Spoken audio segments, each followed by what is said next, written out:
Shalom,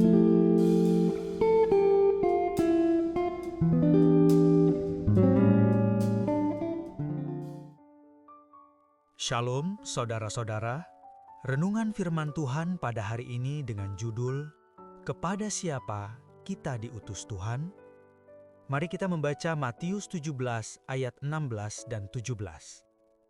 Aku sudah membawanya kepada murid-muridmu, tetapi mereka tidak dapat menyembuhkannya. Maka kata Yesus, "Hai kamu angkatan yang tidak percaya dan yang sesat, berapa lama lagi aku harus tinggal di antara kamu? Berapa lama lagi aku harus sabar terhadap kamu? Bawalah anak itu kemari." Pernah nggak sih Anda dikasih tugas penting, rasanya semua udah siap, semua alat ada, pokoknya udah yakin banget bakal berhasil, tapi malah gagal total? Nah, di Alkitab ada loh sebuah momen yang mengejutkan banget, di mana para pengikut terdekat Yesus justru ngalamin hal kayak gitu. Dan dari kegagalan mereka ini, ada pelajaran yang super penting buat kita hari ini. Yuk kita bedah bareng-bareng ceritanya. Coba deh bayangin keputusasaan seorang ayah yang ngucapin kata-kata ini. Di tengah-tengah kerumunan orang banyak, dia datang dengan harapan yang setinggi langit. Dia bawa anaknya ke orang-orang yang paling dekat sama Yesus. Tapi yang ditemuin apa? Cuma kegagalan yang ya ampun memalukan banget. Nah, ini nih titik awal dari semua konflik yang bakal kita dalami. Oke, bagian pertama, sebuah kegagalan yang mengejutkan. Judul kecilnya, ketika kuasa yang diberikan Tuhan tidak cukup. Gini, kegagalan mereka ini bukan cuma salah biasa loh, ini aneh, ini sebuah anomali. Kenapa? Karena murid-murid ini harusnya bisa berhasil. Jadi pertanyaannya, kok bisa kuasa yang mereka punya tiba-tiba jadi nggak cukup? Mari kita selidiki. Nah, ini dia kuncinya. Istilahnya itu otoritas yang didelegasikan. Maksudnya apa sih? Gampangnya, para murid ini nggak bertindak atas kemauan mereka sendiri. Mereka itu delegasi, dapat mandat langsung. Yesus sendiri secara eksplisit udah ngasih mereka kuasa ilahi buat ngelakuin persis hal yang barusan mereka gagal lakukan itu. Jadi, mereka punya surat tugasnya. Jadi, kebayangkan mereka diberi otoritas, tapi mereka gagal total. Ibaratnya mereka pegang kunci sakti, tapi pas dicoba kuncinya nggak bisa muter. Otoritasnya ada, tapi hasilnya nol besar. Nah, kontradiksi ini nih yang jadi inti misterinya. Kenapa? Kenapa kuasa yang seharusnya aktif itu tiba-tiba kayak mati lampu? Apa yang salah? Lanjut ke bagian kedua, teguran keras dari Yesus. Ya, ini tentang betapa seriusnya kegagalan para murid. Jadi di tengah-tengah kebingungan dan kegagalan ini, Yesus datang. Dan reaksinya, bukan simpati, malah teguran yang super keras. Kata-katanya itu intens banget dan nunjukin kalau masalahnya ini jauh lebih serius dari yang kita bayangin. Coba perhatiin deh kata-kata di layar ini. Ini tuh salah satu teguran paling pedas yang pernah Yesus ucapkan. Dan tahu nggak targetnya siapa? Bukan musuh-musuhnya, bukan para pemimpin agama, tapi lingkaran terdalamnya sendiri, orang-orang terdekatnya.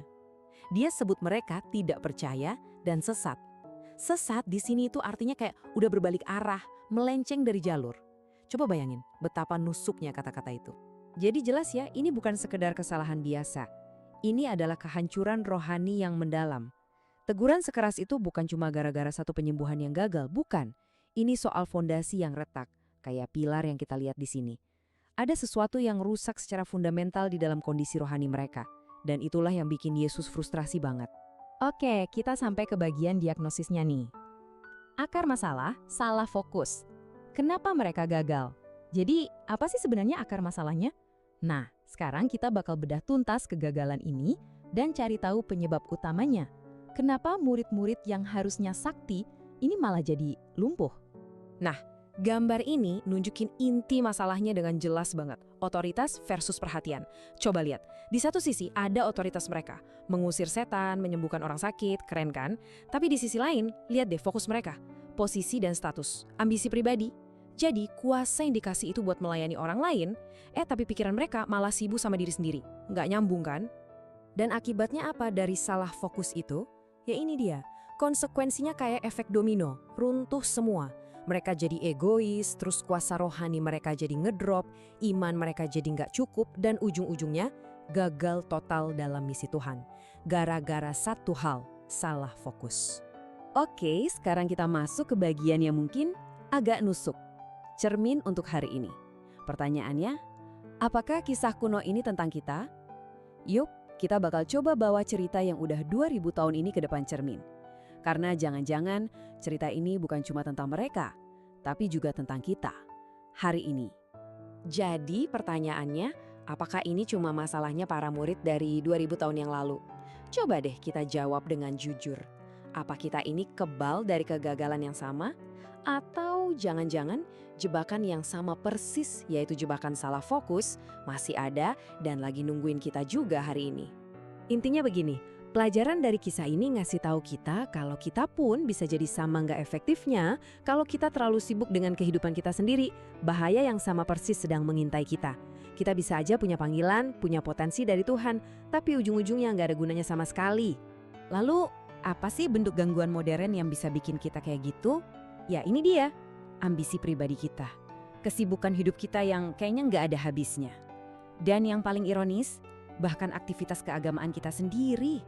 Semua ini bisa bikin kita jadi fokus banget sama diri sendiri. Sampai-sampai kita jadi nggak berguna buat orang-orang yang sebenarnya Tuhan kirim untuk kita tolong. Nah, kita sampai di bagian akhir. Sebuah pertanyaan untuk diri kita sendiri. Ini adalah momen introspeksi terakhir. Pada dasarnya, begini, ada sebuah pengharapan dari Tuhan. Pengharapannya adalah ketika Ia sengaja mengirimkan orang-orang yang terluka dan butuh bantuan ke arah kita, yang mereka akan menemukan pertolongan itu lewat kita. Dan ini pertanyaan terakhir untuk direnungkan. Apakah kita adalah penata layan yang setia bagi setiap jiwa yang Tuhan kirim ke jalan kita? Maksudnya, saat Tuhan menempatkan seseorang yang lagi hancur tepat di depan kita, apakah kita benar-benar ada di situ buat mereka? Apakah kita fokus? Apakah kita siap jadi jawaban? Atau jangan-jangan kita terlalu sibuk dengan urusan kita sendiri sampai kita melewatkan momen itu dan gagal dalam misi kita? Coba kita renungkan.